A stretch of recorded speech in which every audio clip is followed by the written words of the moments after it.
ಬಿಡುತ್ತೋ ಕೇಸರಿಯ ವಜವಾದ ಮೃಗದಂತೆ ಮಿಡುಗುತ್ತಲ ಧರಣಿ ನಂದನೆ ಕಠಿಣವಾಗಿ ಭೀಕರ ದೀರ್ಘ ಸ್ವರದಿಂದ ಕೂಗುತ್ತಿರಲು ಶರಣ ಜನ ರಸಿಕ ಸಾಧುಗಳ ರಸ ಬಲು ಧೀರ ವರ ಪಕ್ಷಿರಾಜ ಸನ್ಮಾರ್ಗ ಸಂಚರಣ ಸತ್ಪರಮ ಕರುಣಾ ಶರದಿಯ ಜಠಾಯು ಬಂದು ತಡೆದನು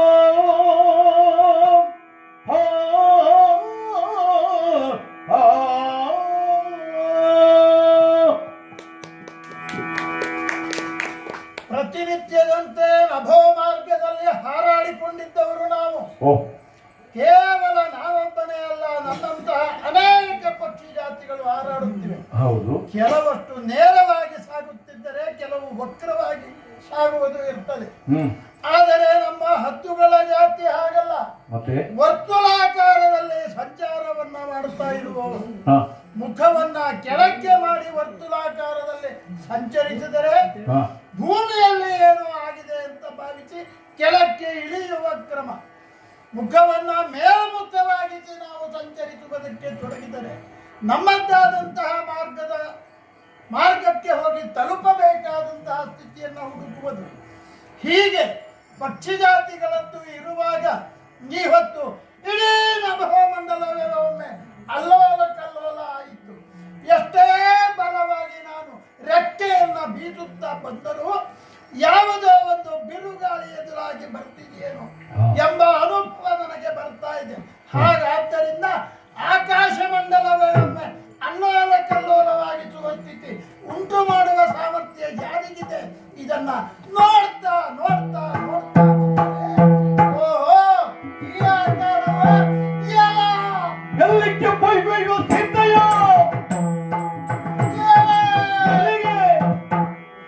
ಎಲ್ಲಿಗೆ ಬೈಬೇಕು ಸಿದ್ದಯ್ಯ, ಕಳ್ಳರ ಕಸಿದ ಮಾತಯ್ಯ, ಬಿಡು ಕಳ್ಳರ ಕಸಿದ ಮಾತಯ್ಯ,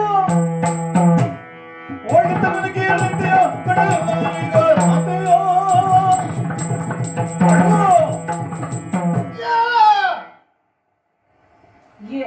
ನಿನ್ನ ಈ ವೇಗವಾಗಿ ಬರುತ್ತಿರುವಂತಹ ಕ್ರಮವನ್ನ ಕಂಡರೆ ಎಲ್ಲಿಗೋ ಹೋಗಿ ಸಾಗುವವನ ಹಾಗೆ ಕಾಣ್ತಾ ಇದ್ದೀಯ. ಹೌದು, ರಥಾಗ್ರ ಭಾಗದಲ್ಲಿ ನೀನು ನಿಂತಿದ್ದೀಯ.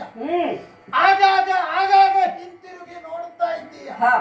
ಎಡ ಬಲವನ್ನ ಗಮನಿಸ್ತಾ ಇದ್ದೀಯ. ಇದನ್ನ ಕಂಡರೆ ನೀನು ಇಲ್ಲಿಯವನಲ್ಲ, ಹೌದು, ಸ್ಪಷ್ಟವಾಗುತ್ತಾ ಇದೆ. ಅದಕ್ಕಾಗಿ ಎಲ್ಲಿಗೆ ಹೋಗುತ್ತಾ ಇದ್ದೀಯೋ ಇದು ಒಂದು.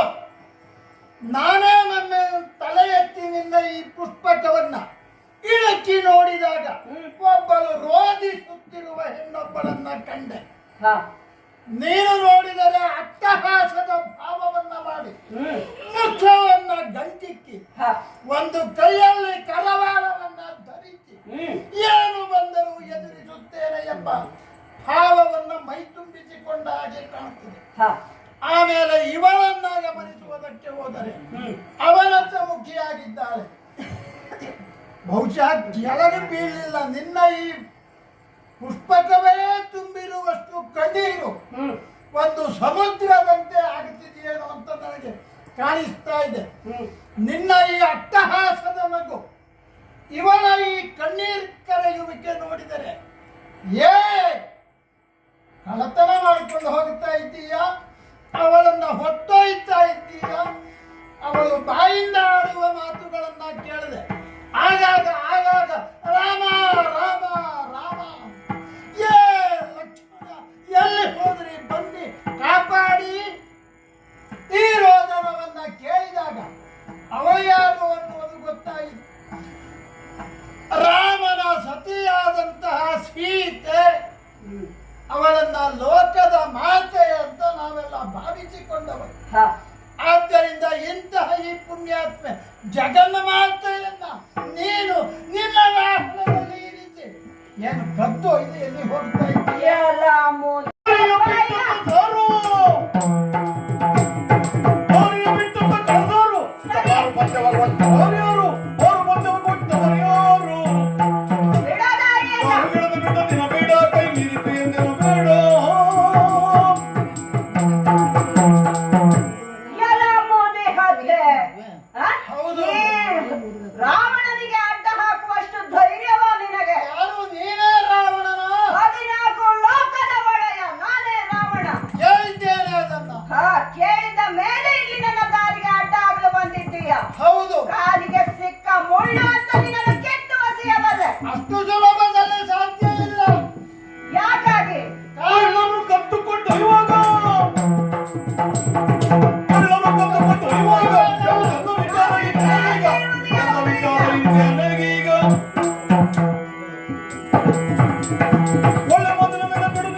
ನೀನು ಯಾರು ಅನ್ನೋದು ನನಗೊಂದು ಅನುಮಾನ ಇತ್ತು. ಬಗೆಹರಿತಲ್ಲ ಈಗ. ಈಗ ರಾವಣ ಅಂತ ಹೇಳಿದ್ಮೇಲೆ ನನ್ನ ಅನುಮಾನವೇ ಹೋಯ್ತು.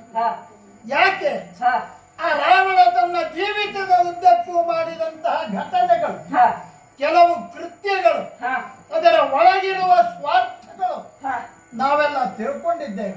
ತಿಳಿದಿದ್ದೀರಿ? ಹೌದು. ಒಳ್ಳೆಯದೇ ಆಯ್ತು. ಅವ ಯಾವುದನ್ನೂ ತನಗೆ ಬೇಕು ಅನ್ನುವುದನ್ನು ಸುಲಭವಾಗಿ ದೇಹಿ ಅಂತ ಪಡೆಯುವುದರ ಬದಲು ಎಲ್ಲದಕ್ಕೂ ತನ್ನ ಪ್ರಭುತ್ವ ಅಂತ ಭಾವಿಸಿ ಹೋಗಿ ಕೈ ಇಕ್ಕಿ ಅದನ್ನ ಸೆಳೆದು ಸಾಧ್ಯ ಆಗದೆ ಹೋದರೆ ಅಪಹರಿಸಿ ಅವ ಒಯ್ದು ಲಂಕೆಯಲ್ಲಿ ಇಡುತ್ತಾರೆ ಅಂತ ಕೇಳಿದ್ದೇನೆ. ಹೌದಾ? ಪ್ರಾರಂಭದಲ್ಲಿ ನೀವೆಲ್ಲ ಹುಟ್ಟಿ ಬೆಳೆದು ಸೇರಿದ ಸಂದರ್ಭ ಒಂದು ಸಾಮಾನ್ಯವಾದ ಲಂಕೆ ದ್ವೀಪವಾಗಿದೆ. ಹೌದಾ? ಅನೇಕ ಪ್ರಾಣಿ ಜಂತುಗಳೆಲ್ಲ ಅಲ್ಲಿ ವಾಸ ಮಾಡಿಕೊಂಡಿದ್ದವು. ಅದರ ಅಂಚಿನಲ್ಲಿ ಕೆಲವಷ್ಟು ಜಲಚರಗಳಿದ್ದವು. ಆದರೆ ಯಾವಾಗ ನೀವು ಎಲ್ಲೆಲ್ಲಿಯೋ ಬಿತ್ತು ಆ ಲಂಕಾ ದ್ವೀಪಕ್ಕೆ ಹೋಗಿ ನಿಂತರೋ ಅಲ್ಲಿಂದ ಮೇಲೆ ನಿನ್ನ ಮುಖ ಮೇಲಾಯಿತಂತೆ. ನೀವು ಲಂಕೆಗೆ ಹೋಗಿ ಬೀಳುವ ಪ್ರಾರಂಭದಲ್ಲಿ ಪೂರ್ವದಲ್ಲಿ ನೀನದನ್ನ ಏನಾದರೂ ಪಡೆದದ್ದು ಅಲ್ಲವಲ್ಲ. ಆ ಕುಬೇರನು ಅಲ್ಲಿ ತನ್ನ ಸರ್ವ ಸಂಪತ್ತನ್ನ ಹೊಂದಿ ತನ್ನ ಆಳ್ವಿಕೆಯ ನೆಲೆ ಅಂತ ಭಾವಿಸಿದ್ದು ಏನೋ ತಾಯಿಯ ಸಂಬಂಧವನ್ನ ಹೇಳಿ ಇದು ನಮಗೆ ಸೇರಬೇಕಾದದ್ದು, ದಕ್ಕಬೇಕಾದದ್ದು ಅಂತ ತಿಳಿದು ಆ ಹೊತ್ತು ಕುಬೇರನಿಂದಲೇ ಅದನ್ನ ಸೆಳೆದವರು. ನಿಮ್ಮ ದೈತ್ಯವಜ್ಜ ನೀನೇ ಮುಂದಾಗಿ ಮಾಡಿದ್ದು. ಅನೇಕರಿಗೆ ಕಾರಣವನ್ನ ಕೊಟ್ಟಿಯ. ಎಲ್ಲರ ಕಾಲ ತುಳಿತಕ್ಕೆ ಸಿಕ್ಕಿರುವಂತಹ ರಾಕ್ಷಸ ವಂಶವನ್ನ ಉದ್ದೀಪನಗೊಳಿಸಬೇಕು ಎನ್ನುವುದಕ್ಕೆ ಬೇಕಾಗಿ ನಾನು ಎಷ್ಟಕ್ಕೂ ಇಳಿಯುತ್ತೇನೆ, ಆ ಕಾರ್ಯವನ್ನ ಸಾಧಿಸುತ್ತೇನೆ ಅಂತ ಹೊರಟವನು ನೀನು. ಹೌದು, ಅದಕ್ಕಾಗಿ ನನ್ನನ್ನು ಲಂಕಾಧೀಶನಾಗಿ ಮಾಡಿದ್ದು. ಆದ್ದರಿಂದ ಅನ್ಯರ ಸಂಪತ್ತನ್ನ ಕದ್ದು ಅನುಭವಿಸುವ ಬುದ್ಧಿ ಆವಾಗಿನಿಂದಲೇ ಇತ್ತು. ಆಮೇಲೆ ನಿನ್ನ ಘನ ಕಾರ್ಯವನ್ನ ಕೇಳಿದೆವು. ನಿನಗೆ ನಿನ್ನ 20 ತೋಳುಗಳಲ್ಲಿ ಪ್ರತಿನಿತ್ಯದಲ್ಲಿಯೂ ಹೆಣ್ಣು ಮಕ್ಕಳನ್ನ ಹೊತ್ತು ನಿನ್ನ ಅಂತಃಪುರವನ್ನ ತುಂಬಿಸುತ್ತಿದ್ದೀಯಾ ಎಂಬ ವರ್ತಮಾನವನ್ನ ಕೇಳಿದ್ದೆವು. ಕೇಳಿಯೂ ಇಲ್ಲಿ ನನ್ನ ದಾರಿಗೆ ಅಡ್ಡ ಹಾಕಲು ಬಂದಿದ್ದೀಯಾ ಅಂತಾದ್ರೆ ಯಾರೋ ಕೊಟ್ಟವರು ನಿನಗೆ ಈ ಪಾರುಪತ್ಯವನ್ನ? 14 ಲೋಕದ ಪಾರುಪತ್ಯ ನಿನಗಿರಬಹುದಂತೆ. ಆದರೆ ಈ ಆಕಾಶ ಮಾರ್ಗದಲ್ಲಿ ಅವ್ಯವಹಾರಗಳು ನಡೆಯದಂತೆ ಒಮ್ಮೆ ಹಾಗೆ ನಡೆಯುತ್ತದೆ ಅಂತ ಆದರೆ ಅದನ್ನ ಹೋಗಿ ತಡೆದು ಕೇಳುವ ನಮಗೆ ಕೊಡಬೇಕಾದದ್ದೆಲ್ಲ ಅಧಿಕಾರ ಪಕ್ಷಿ ಜಾತಿಗಳಿಗೆ ಜನ್ಮಜಾತವಾದದ್ದು. ಅದರಲ್ಲಿಯೂ ನಾನು ಜಟಾಯು ಎಂಬವನು, ನನ್ನ ತಮ್ಮ ಒಬ್ಬ ಸಂಪಾತಿ ಎಂಬುವವನು. ಈ ನಭೋ ಮಾರ್ಗದಲ್ಲಿ ಅಪಚಾರಗಳು ನಡೆಯಲು ನೋಡಿಕೊಳ್ಳುವ ಒಂದು ಹೊಣೆಗಾರಿಕೆ ನಾವೇ ಹೊಂದಿದ್ದೇವೆ. ಬೇರೆಯವರು ಕೊಡಬೇಕಾದದ್ದಿಲ್ಲ. ಇಲ್ಲಿಯವರೆಗೆ ಹೆಣ್ಣುಗಳನ್ನ ಹೊತ್ತದ್ದಿರಬಹುದು. ಕೆಲವು ಸಂದರ್ಭದಲ್ಲಿ ಪತಿವ್ರತೆಯರಿಂದ ಅಲ್ಲ ಕೈಗೊಂಡ ವ್ರತಾನುಷ್ಠಾನ ಕಾರಣದಿಂದ ಹೆಣ್ಣು ಮಕ್ಕಳಿಂದ ನಿನಗೆ ಶಾಪ ಅನ್ನುವುದು ಬಂದಿದೆ. ಹೌದಾ? ಈ ಶಾಪವಾಕ್ಯ ಇರುವಾಗಲೂ ನೀನು ಲಜ್ಜೆಯನ್ನ ಬಿಟ್ಟು ಮತ್ತೆ ಇಂಥವಳನ್ನ ಕೈ ಹಿಡಿದು ಅಪಹರಿಸಿ ಒಯ್ಯುತ್ತೀಯ ಅಂತಂದರೆ ಕಳ್ಳ, ಪಾಪಿ, ನೀಚ. ಆ ಕಾರಣದಿಂದ ಈ ಜಗನ್ಮಾತೆಯನ್ನ ಬಿಟ್ಟು ನಿನಗೆ ಬದುಕಬೇಕು ಅಂತಾದ್ರೆ ಹೊರಡು ಇಲ್ಲಿಂದ. ಸತ್ತ ಪ್ರಾಣಿಯನ್ನ ತಿನ್ನುವ ಸತ್ತ ಪ್ರಾಣಿಗಳ ತಿಂಪಾತಗೆ ಸತ್ತ ಪ್ರಾಣಿಗಳ ತಿಂಪಾತಗೆ ದೂತ ದುರ್ವಚನವಿದೆಯೇತಕ್ಕೆ ದೂತ ದುರ್ವಚನವಿದೆಯೇಕೆ ಮಕ್ಕಳಲ್ಲಿ ಬಿಟ್ಟು ಸುಮ್ಮನೆಯೂ ಕತ್ತ ತಲೆಯು ಕಮ್ಮನೆಯೇ. ಸತ್ತ ಪ್ರಾಣಿಯನ್ನ ತಿನ್ನುವವರು ನೀವು ಎಷ್ಟೊಂದು ಮಾತನಾಡ್ತಾ ಇದ್ದೀಯ. ಮೃಷ್ಟಾನ್ನವನ್ನ ಯಾವಾಗಲಾದ್ರೂ ಕಂಡಿದ್ರೇನೋ ನೀವು? ಅಥವಾ ಕೇಳಿದ್ದೀರೋ?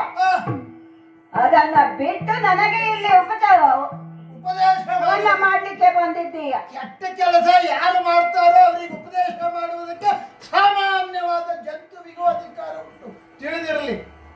ಆಗಲಿ, ಇರಬಹುದು. ಆದರೆ ಈ ಲಂಕಾ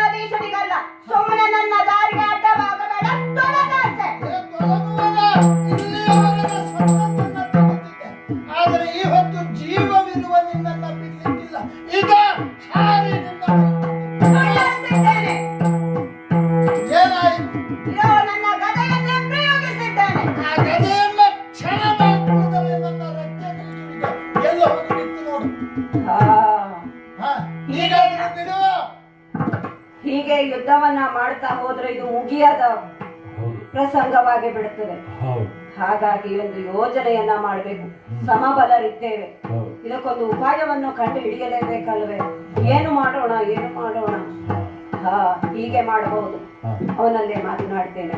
ತಿಳಿದು ಕಾದುವ ನಾವು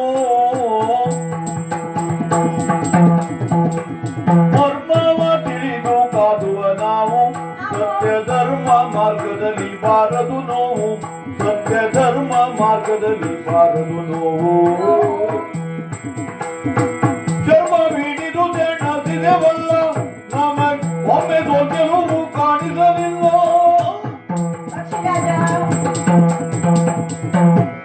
ಪಕ್ಷಿರಾಜ, ರಾಕ್ಷಸ ರಾಜ, ಈಗಾಗಲೇ ನಾವು ತುಂಬಾ ಹೊತ್ತು ಕಾದಾಡಿದ್ದಾಯ್ತು. ಪ್ರಯೋಜನ ಪರಿಣಾಮ ಏನು ಒಳ್ಳೆಯದಾಗಲಿಲ್ಲ. ಹೌದು, ಹೀಗೆ ನಾವು ಕಾದಾಡುತ್ತಾ ಹೋದೆವು ಅಂತಾದ್ರೆ ಎಷ್ಟೋ ಯುಗಗಳು ಕಳೆದು ಹೋಗಬಹುದು. ಯಾಕೆ? ನಾವಿಬ್ಬರು ಸಮಬಲರಿದ್ದೇವೆ. ಹಾಗಾಗಿ ಈಗೊಂದು ಉಪಾಯವನ್ನ ಮಾಡಿದ್ದೇನೆ. ಅಂದ್ರೆ ಇದು ನಾವಿಬ್ಬರಲ್ಲೂ ಒಂದು ನಮ್ಮ ಪ್ರಾಣದ ಎಲ್ಲುಂಟು ಒಂದು ಒಡಂಬಡಿಕೆ. ನಮ್ಮಿಬ್ಬರ ಪ್ರಾಣ ಎಲ್ಲುಂಟು ಅಂತ ಹೇಳಿಕೊಂಡು ಯುದ್ಧ ಮಾಡಿದ್ರೆ ಒಳ್ಳೇದಾಗಿತ್ತಲ್ಲ. ನೀನು ಬಿಟ್ಟುಕೊಡ್ತೀಯ ಅಂತಂದ್ರೆ ಯಾವ ಒಡಂಬಡಿಕೆಗೂ ನಾನು ಸಿದ್ಧನಿದ್ದೆ ಅಂತ. ಹಾಗಾದ್ರೆ ಕೇಳು. ಏನು? ಇದೋ ನನ್ನ ಎನ್ನುವುದು ಒಂಗುಷ್ಟ ಬೆಳೆಯಲ್ಲಿ ಎನ್ನುವುದು ಒಂಗುಷ್ಟ ಬೆಳೆಯಲ್ಲಿ ಪಕ್ಷಿ ನಿನ್ನ ಪ್ರಾಣವು ಯಾವ ಕಡೆಯಲ್ಲಿ? ಪಕ್ಷಿ ನಿನ್ನ ಪ್ರಾಣವು ಯಾವ ಕಡೆಯಲ್ಲಿ? ಮುನ್ನತ ಕಪಟವೆಂದರಿಯದೆ ಪಕ್ಷಿ ತನವೆಂದನು ಸತ್ಯ ಮರೆಯದೆ.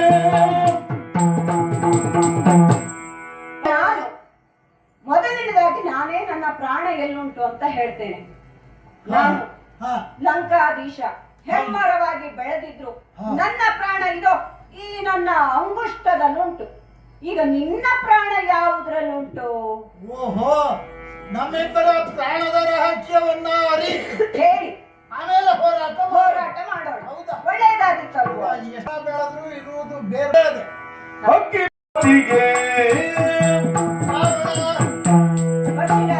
ಹಕ್ಕಿ ಪಕ್ಷಿಯ ಪಕ್ಷಿ ಜಾತಿಗೆ ಪ್ರಾಣ ರೆಕ್ಕೆಯೊಳಿಯುವುದೆಂದ ನಾಥಗೆ. ಪ್ರಾಣ ರೆಕ್ಕೆಯೊಳಿಯುವುದೆಂದ ನಾಥಗೆ. ರಕ್ತದ ನರಕಿಳಿ ಗ್ರಹಿಸಿದ ಪಕ್ಷಿ ಸಿಕ್ಕಿದನೆಂದರುಷ ತಾಡಿದ. ಅಯ್ಯ ಪಕ್ಷಿರಾಜ, ನನ್ನ ಮಾತು ಕೇಳಿ ನನಗೂ ಒಂದು ಸಮಾಧಾನ ಆಯ್ತು. ಹೌದು, ನಾನೇ ತಿಳಿದುಕೊಳ್ಳಬೇಕು ಅಂತಿದ್ದೆ ರಾಕ್ಷಸರ ಪ್ರಾಣ ಎಲ್ಲಿ ಅಂತ. ಆದ್ರೆ ನೀನು ಆಡಿಬಿಟ್ಟೆ ನನ್ನ ಉಂಗುಷ್ಟದಲ್ಲಿ ಇದೆ ಎನ್ನುವುದಾಗಿ. ಹೌದು, ನಮಗೆ ತಿಳಿದ ಹಾಗೆ ಎಲ್ಲವರ ಪ್ರಾಣ ಹೃದಯದಲ್ಲಿ ಇದ್ದರೂ ಸಹ ಈ ಕಾಲ ಈ ಯುಗ ಧರ್ಮದ ಅನುಸಾರ ಪ್ರಾಣದ ಸ್ಥಾನ ಬೇರೆ ಬೇರೆ ಇರ್ತದೆ, ಸಹಜವೇ. ಹೌದು, ನಿನಗೊಂದು ತಿಳಿದಿರಬೇಕಾಗಿತ್ತು. ನಡೆದಾಡುವಂತಹ ಪ್ರಾಣಿಗಳಿಗೆ ಪ್ರಾಣ ಹೃದಯದಲ್ಲಿರ್ತದೆ, ಹಾರಾಡುವಂತಹ ಪಕ್ಷಿಗಳ ಪ್ರಾಣ ಎಲ್ಲಿ ಅಂತಲ್ಲ. ಇದು ಎಷ್ಟೇ ಘಾಸಿಯನ್ನ ಮಾಡಿದರು, ಯಾವುದೇ ರೀತಿಯ ಬಾಣಪ್ರಯೋಗ ಮಾಡಿದರು, ಹೇಗೆ ನೀನು ಗದಾಪ್ರಹಾರವನ್ನ ಮಾಡಿದರು, ಅದೆಲ್ಲವನ್ನ ಸಹಿಸಿಕೊಂಡು ಎಷ್ಟೋ ದೂರ ಹೋಗಿ ಬೀಳುವಂತೆ ಈ ನನ್ನ ರೆಕ್ಕೆಗಳ ತಾಡನ ಮಾಡುತ್ತಲ್ಲ. ಒಂದು ತಿಳಿದುಕೋ, ಹಕ್ಕಿ ಪಕ್ಷಿಗಳ ಪ್ರಾಣ ಅನ್ನೋದು ಇರುವುದು ರೆಕ್ಕೆಯ ಬುಡದಲ್ಲಿ. ಎಲ್ಲಿ ಅಂದೆ?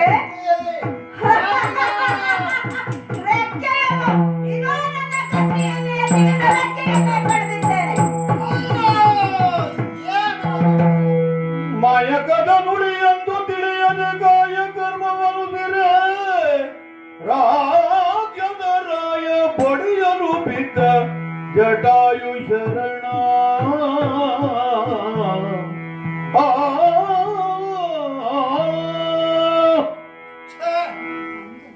ರಭಸವಾದ ಹೋರಾಟ ನಡೆಯುತ್ತಿರುವಾಗ ಇವನ ವಿನಯೋಕ್ತಿಗೆ ನಾನು ಅರ್ಥಿಸಿಕೊಳ್ಳಲಾರದೆ ಹೋದನಲ್ಲ. ಒಂದು ಸಂದರ್ಭದಲ್ಲಿ ಇವ ದೇವರನ್ನ ಆರಾಧಿಸುವವನೇ ಹೋಗಿ ಅಲ್ಲಿಯೂ ವಂಚನೆಯನ್ನ ಮಾಡಿದ್ದ. ಈಶನನ್ನ ಒಲಿಸಿಕೊಂಡ ನಂತರದಲ್ಲಿ ಅವನ ಸತಿಯಾದ ಪಾರ್ವತಿಯನ್ನ ಕೇಳಿದ. ಈ ರಾವಣನ ಬಗ್ಗೆ ಅರಿಯದೇ ಹೋದರೆ ಏನೋ ಸಾಮಾನ್ಯವಾದ ಮಾತು ಅಂತ ಭಾವಿಸಿ ಪ್ರಾಣದ ಐತಿಹ್ಯವನ್ನ ತಿಳಿದು ಹೋರಾಡೋಣ. ಎಂತಹ ಮಾಯಕದ ಮಾತು ನಾನು ಕೇಳಿದ್ದೆ. ಒಬ್ಬ ರಾವಣನೋ ಕುಂಭಕರ್ಣನೋ ಶೂರ್ಪನಖಿಯೋ ಮೊದಲಾದವರು ಮಾಯಾವಿದ್ಯೆಯಲ್ಲಿ ನಿಪುಣರಾದವರು ಕಾಮರೂಪಿಗಳು ಎನ್ನುವುದನ್ನು ಕೇಳಿದ್ದೆ. ಆದರೆ ಈ ಆವೇಶದ ಭರದಲ್ಲಿ ಅದು ಯಾವುದು ಅರಿವಿಗೆ ಬಾರದೆ ಇವ ಉಂಗುಷ್ಟದಲ್ಲಿ ಪ್ರಾಣವಿದೆ ಎಂಬ ಮಾತನ್ನು ನಂಬಿ ನಿಜವಾಗಿ ನನ್ನ ರೆಕ್ಕೆಯಲ್ಲಿರುವ ಪ್ರಾಣದ ಗುಟ್ಟನ್ನ ಹೇಳಿ ಇವನ ಕತ್ತಿಗೆ ರೆಕ್ಕೆಯ ಬಲಿಯಾಗಿಸುವಂತೆ ಆಯ್ತಲ್ಲ. ಛೇ, ಯಾವಾಗಲೂ ಸವಿನುಡಿಗೆ ನಾವು ಮೋಸ ಹೋಯಬಾರದು ನಮ್ಮ ಅಣ್ಣನ ಮಾತಿತ್ತು. ಆದರೆ ಆ ಎಲ್ಲವನ್ನು ಮರೆತು ತಾಯಿ ಪ್ರಯತ್ನ ಏನು ಮಾಡಿ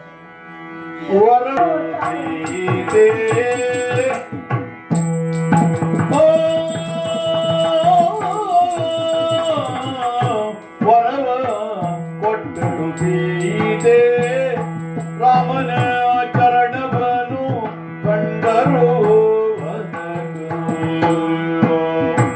ರಾಮನ ಚರಣವನು ಕಂಡರು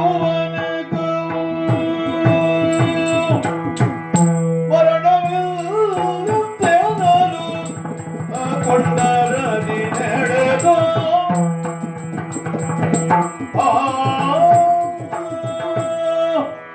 ಜಟಾಯು ಇದೆಂಥ ಪರಿಸ್ಥಿತಿ ಬಂದರೆ ವಿಧಿ ಲಿಖಿತವೇ ಈ ರೀತಿಯಾಗಿ ಇರಬಹುದು. ನನ್ನ ಈ ಸ್ಥಿತಿಯನ್ನ ಕಂಡು ನನ್ನನ್ನ ಬಿಡಿಸಲಿಗೋಸ್ಕರ ನಿನ್ನ ಪ್ರಾಣವನ್ನ ತ್ಯಾಗ ಮಾಡಿಬಿಟ್ಟೆಯಲ್ಲ ಜಟಾಯು. ಅಷ್ಟು ಮಾಡಿದರೂ ನಿನ್ನನ್ನು ಬಿಡದ ಸ್ಥಿತಿಯಲ್ಲಿ ಹೇಗೆ ನೋಡುವಾಗ ಆಗಹಿಸುತ್ತಿದ್ದಾರೆ. ಹೌದು, ಇಂದು ಈ ದುರುಳ ರಕ್ಕಸನ ಕೈಗೆ ಸಿಕ್ಕು ನಾವಿಬ್ಬರು ಒಂದೇ ಸ್ಥಿತಿಯನ್ನು ಅನುಭವಿಸಬೇಕಾಗಿ ಬಂತಲ್ಲ. ಆದರೆ ಇದಕ್ಕೆ ಪರಿಹಾರ ಹೇಗೆ ಮಾಡುವುದಮ್ಮ ಅರ್ಥ ನನಗಾಗುತ್ತೆ. ಈ ದುರುಳನ ಕೈಯಿಂದ ಬಿಡುಗಡೆ ಎಂಬುದು ಇಲ್ಲ ಎಂಬುದು ಈಗ ನನಗೆ ಅರ್ಥವಾಗ್ತಾ ಇದೆ. ಆದರೆ ಒಂದಲ್ಲ ಒಂದು ದಿನ ನನ್ನ ರಾಮಚಂದ್ರ ಬಂದೇ ಬರ್ತಾನೆ ಜಟಾಯು. ಹೌದು, ರಾಮ ಬರ್ತಾನೆ. ಆದ್ರೆ ಹೋಗಿ ಹೇಳಲಿಕ್ಕೆ ಆಗದ ಸ್ಥಿತಿ ನನ್ನದಾಯಿತಲ್ಲ. ಹೀಗೋ ಸನ್ಮಾರ್ಗದಲ್ಲಿ ನಡೆಯುವವರಿಗೆ ದೈವ ಭಕ್ತರಿಗೆ ಯಾವತ್ತೂ ಕೂಡ ಈ ತೊಂದರೆಗಳು ಆಪತ್ತುಗಳು ತಪ್ಪಿದ್ದಲ್ಲ. ಆದರೆ ಅದನ್ನ ಮೀರಿ ನಿಲ್ಲುವ ಶಕ್ತಿಯೊಂದನ್ನ ದೈವ ನಮಗೆ ನೀಡಿರುತ್ತದೆ ಜಟಾಯು. ಇನ್ನು ಹೇಗೆ ಕೊಡುತ್ತದೆಯೋ ನನಗೆ ಈಗ ನನ್ನ ಈ ಪಾತಿವ್ಯತದ ಎಲ್ಲ ಫಲವನ್ನ ನಿನಗೆ ಧಾರೆ ಎರೆದು ಈ ನಿನ್ನ ಎಲ್ಲ ನೋವುಗಳನ್ನ ಮರೆಯಾಗುವಂತೆ ಮಾಡುತ್ತಾ ಇದ್ದೇನೆ ಜಟಾಯು.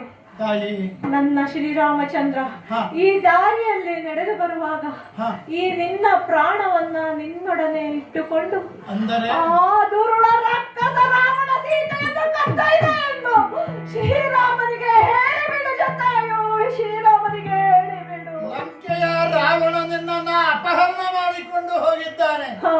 ಈ ಸೀತಾಪಹರಣ ಇಂಥವನಿಂದಲೇ ಆಗಿದೆ. ಹೌದು, ಈ ಸಂಗತಿಯನ್ನ ನಿನ್ನೊಡೆಯ ರಾಮನಿಗೆ ನಾನು ಹೇಳಿದಂತಾದ್ರೆ ಮುಂದೆ ಆತನಿಗೊಂದು ಕಥೆಯನ್ನು ನಿನಗೆ ಕಾಣಿಸುತ್ತಾನೆ ಶ್ರೀರಾಮಚಂದ್ರ. ಅಲ್ಲಿಯವರೆಗೆ ನನ್ನ ಪ್ರಾಣಕ್ಕೆ ನ್ಯೂನತೆ ಬಾರದ ಹಾಗೆ ಯಾವುದೇ ನೋವುಗಳು ನಿನಗೆ ಕಾಣಿಸದ ಹಾಗೆ ಜೀವದಾನವನ್ನು ನೀಡ್ತಾ ಇದ್ದೇನೆ. ಅಮ್ಮ, ರಾಮ ಬರುವವರೆಗೆ ನೋವು ಎಷ್ಟಾದರೂ ಸಹಿಸಿಕೊಂಡಿರುತ್ತೇನೆ. ಅದರಲ್ಲಿಯೂ ನಿನ್ನ ಈ ಮಾತಿನ ಈ ಅಮೃತ ವಾಣಿ ಇದೆಯಲ್ಲ, ಅದನ್ನೇ ಆಧರಿಸಿಕೊಂಡು ನೋವನ್ನ ಮರೆತು ಆ ರಾಮ ಬರುವ ದಿನವನ್ನ ರಾಮನಿಗೆ ಎಷ್ಟು ಬೇಗದಲ್ಲಿ ಈ ವರ್ತಮಾನವನ್ನು ತಿಳಿಸಿದರು ಎಂಬ ಕುರಿತಾಗಿ ಹಾತೊರೆಯುತ್ತಾ ಇರ್ತೇನಂತೆ. ರಾಮ ಈಕೆ ಅರಸನುಬಹುದು ಈಕೆ ಅರಸನುಬಹುದು ಹುಸೀನಿ ನಾಕನಗರಿಗೆ ತೆರಳು. ನೀ ನಾಕನಗರಿಗೆ ತೆರಳು. ಜಂಬೂಕ ಕಾಕತತಿ ಗುಡುಗೋಡಿದ ಮುಂದೆಂದು ಸುರೇಂದ್ರ